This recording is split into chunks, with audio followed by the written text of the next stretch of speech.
Oh, hi. I came in to see Tony yesterday for the keynote speech and asked him about how much time I had and explained to him that to express my views on future learning with regard streams and indeed how I saw they'd be integrated in an augmented manner in virtual worlds, etc.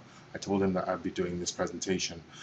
As you can see, this is outside the Prince of Wales in Kensington. I think some of you might have come up there yesterday to eat.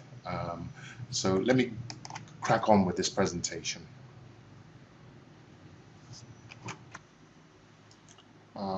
Here I am inside my office above the pub, and you'll note that I'm actually watching the presentation or a clip of the presentation that I took while sitting with Tony yesterday.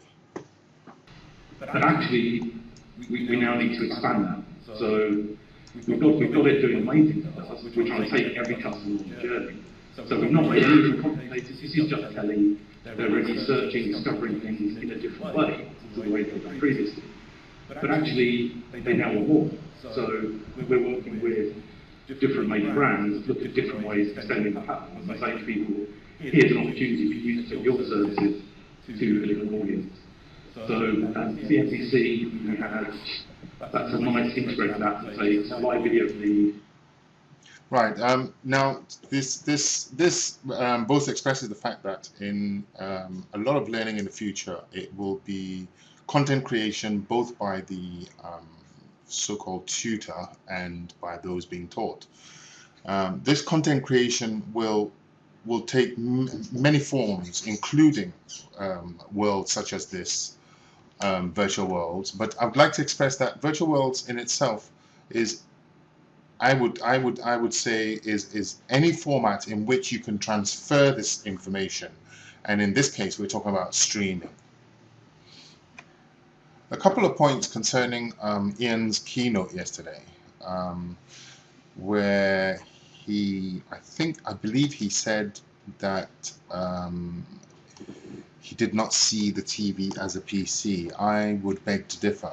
I suspect with the kind of work he's doing now, and the fact that YouTube, for instance, have brought in live, the facility to live stream at the same time, I think this tool of which Virgin or all media producers have an advantage, that is the leverage that we all have these boxes already, and these boxes, which we used to call our TVs, which are now our boxes, will be our source of content creation and reading and watching. And going back to his IP, he was talking about the IP and when the source of the films or whatever were coming over onto the stream, and whether when you left your premises you'd be able to have access to it, and they were trying to resolve it.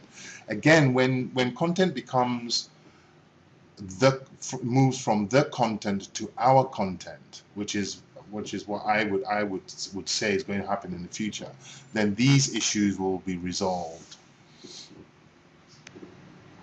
Yeah, and then there was just there was one more issue, the issue of the device being the entity.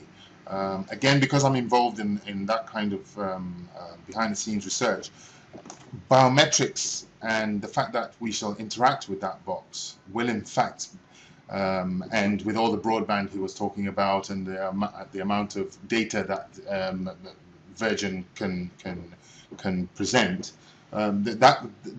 because of biometrics, we'll be able to make each individual in the room part of the entity, instead of just having the TV as the entity. I would have loved to have spent a bit longer showing you around our world with St. Mary Abbott's, Virgin roof gardens over there, and the Daily Mail building. However, I'm aware of the time constraints.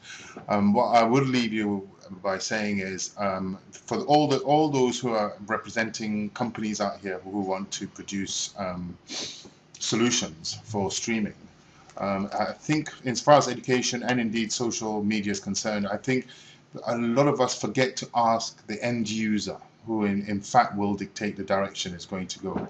And I think and I hope that this has at least opened your minds up to the possibility that there are other avenues of thought going on, and it's necessary to tap into them. Thank you.